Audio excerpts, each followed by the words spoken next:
Well, more shop notes. Got a Dolmar 120, which I think is a pretty cool saw, and it needs, I believe, this, whatever this is. I suspect it's a tank vent. Just got a 372 X-Torq. I don't know if you see that motion right there, but basically what's happened with this saw is it's lost its clutch side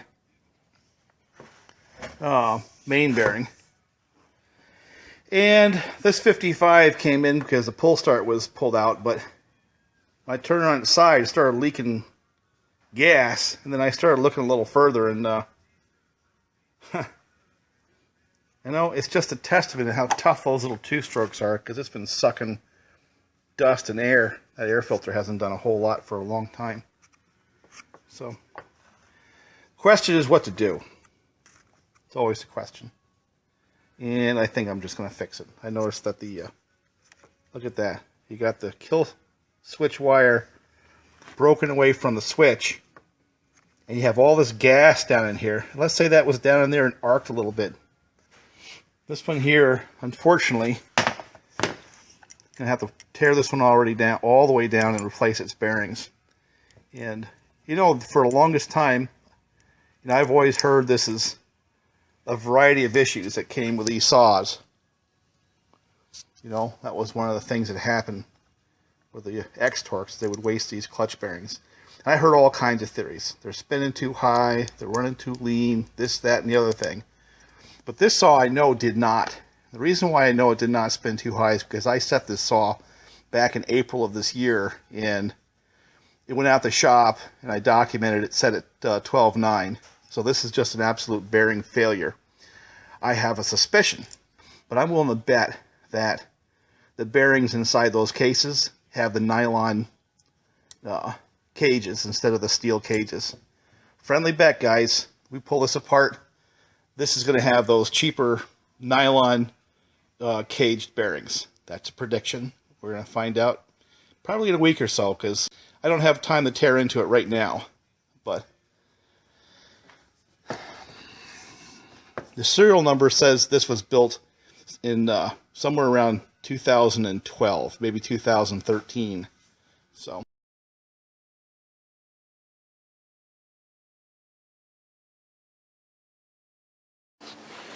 Okay, got a saw in the shop a little bit back, and it's got some crush damage.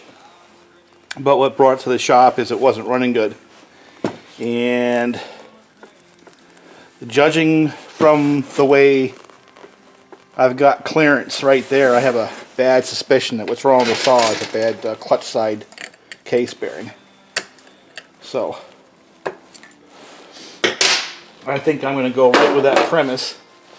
Get a project tray out, start putting parts in there, and hoping I'm wrong. No, I'm not wrong. See that clearance right there? That bearing shot. So what happens on that is the bearing goes, it takes out the seal, and then it starts letting it leak air into the cases, and the saw runs lean. Project for today is, since this is a production saw, is to try to get this thing apart as fast as I can and see if I can't make it where that seal works. Now this is a saw I've worked on before. It's had a variety of issues. This is one of the saws I had, the first ones I ran into that had the plug wire arcing against the cylinder. So let's just get this thing apart and see if I can't get it going for him. He actually gave it to me a little while back, and I probably should have been on it sooner. But he gave me a call today, and I realized, oh my God, I haven't even taken it apart yet, and I really need to. Now this saw was bought in like 2013, so it's got about 2.5 years on it in a full production environment. I would have expected a little more life out of them. If I'm the person who's buying these things, I'm going to want a little more than 2 years out of them.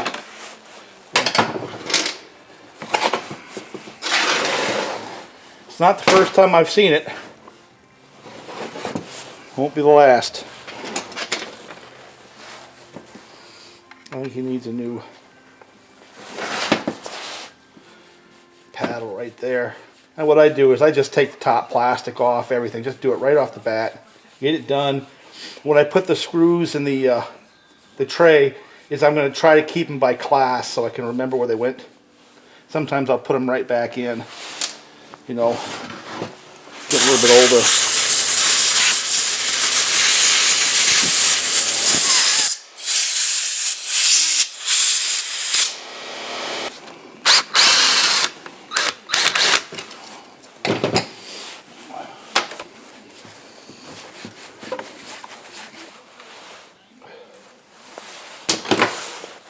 A lot of the stuff I'm just going to have to clean a little bit later on, you know.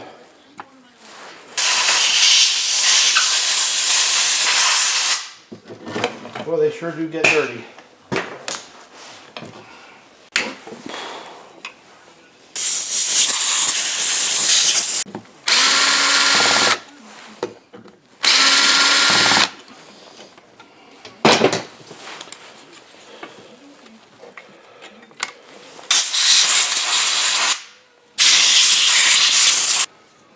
Basically, it's got to come all the way apart. So, suggestion is get the clutch off before you pull the flywheel. Then I use my magic rag, using the flywheel as resistance for the air wrench to get the clutch off. And it should work. Yeah, all this playing around with die grinders and toys. One thing that's real in this world is the guys who do this for a living, who use these saws for a living, they really don't have time for that. They need their saws cutting wood. So, no die grinder work, no porting work, no playing with toys on this one. It's got to come apart, and it's got to go back together as reliably a build as is humanly possible.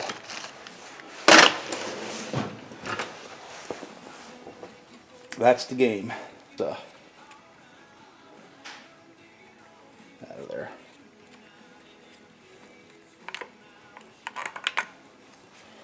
Let's see what we got. Oh yeah, that bearing is really loose. No ifs, ands, or buts about this problem. Bad bearings. Flywheel nut. Okay, flywheel comes off next. Fortunately for me, most of my tools are, and I'm habitual about it, I put them back in the same spot. So the ones that are in here, they're right where they belong.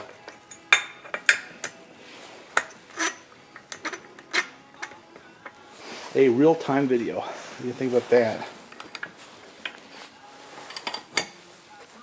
Got a crank.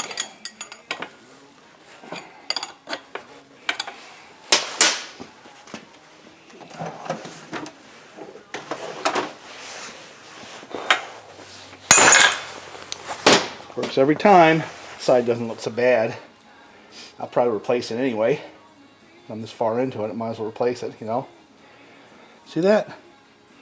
That's where the plug wire was, which is one of the reasons why when I first got this saw, see those wear marks right in there? Son of a gun. Got to make sure that plug wire stays away from that, because then it cross fires into the cylinder and makes the saw run bad. This was like the first saw I saw. How do you like that for a pun? This was the first one that I saw that had that problem. Took me a while to debug it too. I mean, my instinct was right on, but I'm like, how can that possibly be? But it is. You know, sometimes you just gotta trust your instincts. Go with it. Let's see if we can do on this like you do on the older style ones. Pulse line's gotta come off of there. Fuel line. Yeah, there's the gas. I better drain the gas. I got all this gas I drain out of the saws. you know, because I don't want it all over my bench. Sometimes I use it for cleaning, and sometimes if I don't need it for cleaning, I dump it into the old farm tractor. Just like that. Once it's out of here, it's pretty much contaminated. And there's never much. Yeah, this week's been a rough week farm-wise again, you know, more animal tragedy. Had to put a horse down. It was kind of a sad story. Not going to dwell into it, but the net, it was a big horse that our girl used when she was a teenager. Basically taught her how to ride at the level she ended up riding to do the things she did later on, college, polo, and all that stuff. And we had given him to a place that was a supposed 503c, knowing what they're doing. And it was a young lady who knew something about horses, and we figured under the supervision of this particular 503c, the horse would be taken care of and she would learn about horses. Well, that is not what happened. And he came back to us about 400 pounds light because he just wasn't being fed. And along with a bunch of other complications, he went from being a amazingly capable and athletic horse to one that we ended up having to put down, and kind of bummed everybody out involved. Not quite sure what to do about it. Guess it's just part of life, you know. Okay, handle. Gonna need a fuel line too, come to think of it. Look at that.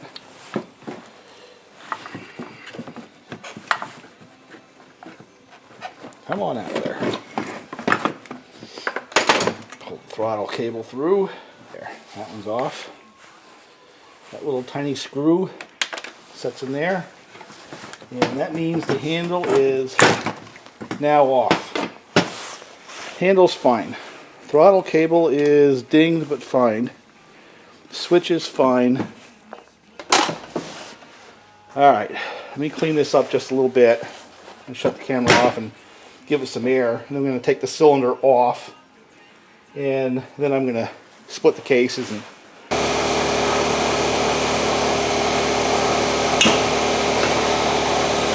boy, I wonder who put those on. And make sure you clear out those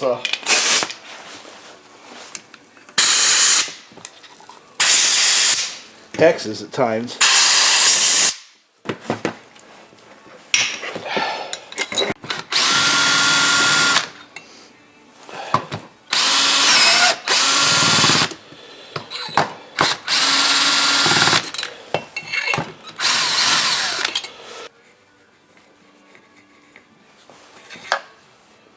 Car bolts out. There we go. Now, oh, isn't that sweet? It did take out the top end. So this really stinks because it was bearing material, it was hard, and it wiped out the whole top end too. I really don't know if I can salvage it. I'm going to try and put some crocus cloth in there, but I'm afraid it took out the top end. Yeah, I guess what I do is I just break it apart. You know, see what we can do with it. See if I can come up with a piston or something and get them going. I guess that's the modus operandi I have to go by. I don't know if I've got one of those darn pistons or not, though.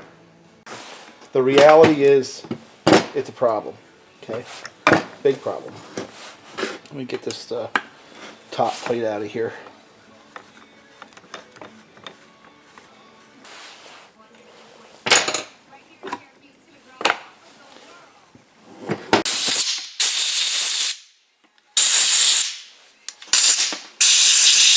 You know, and while I'm in here on the video, I went and got a tool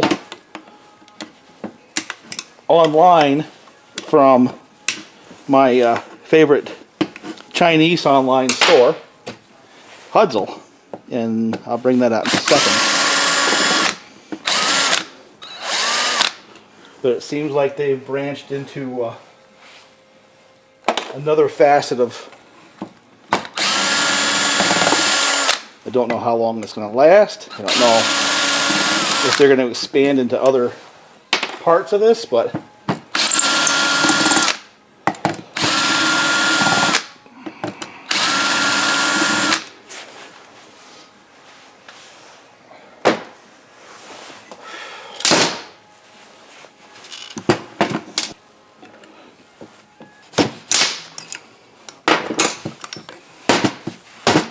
all right. Well, here's what we got.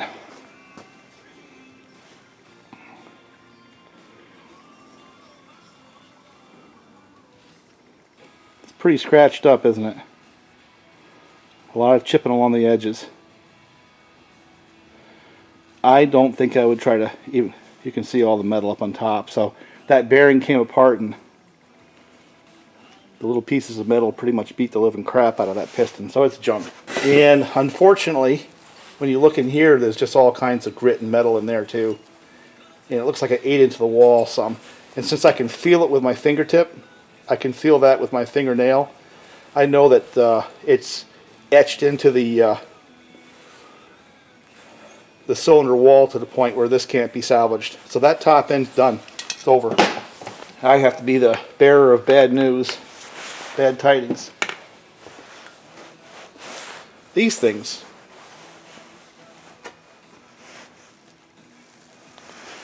You saw this one a while back. I've had this for quite some time. Made in Sweden, Husqvarna shop tool.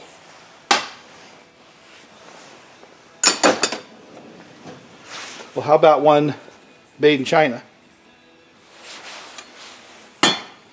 Does effectively the same thing. Well, let's see how it works, because that's really the proof is in the pudding. Either it splits it apart or it comes apart, doesn't it? Well, that was easy.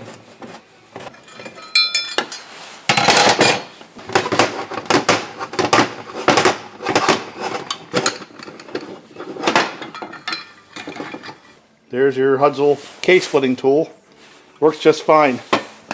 You know, and the problem is, with all that grit, I don't know if I'd even trust the crank and the main bearing anymore. Well, let's just push the bearings out, and you know, I'll start with that. I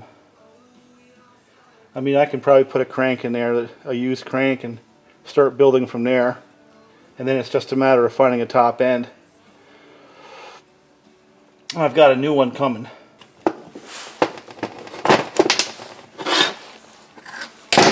So I do have to take all that out, don't I? Kind of lost my momentum there, didn't I? I started seeing the magnitude of the damage. You know what I think I'm going to suggest him do? Is let me build it as an old style 372.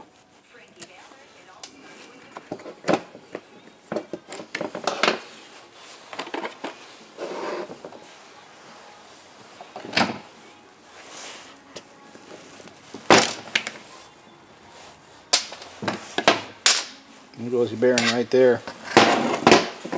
The only thing that was holding that bearing in was the damn seal. Well, there is some good news in this. The good news is that it didn't destroy the case. But I don't know. I'll tell you what. This is something I've seen before, and I'm going to make a comment. It makes me nervous. You know, you hear about these OEM this and OEM that, you have to do that.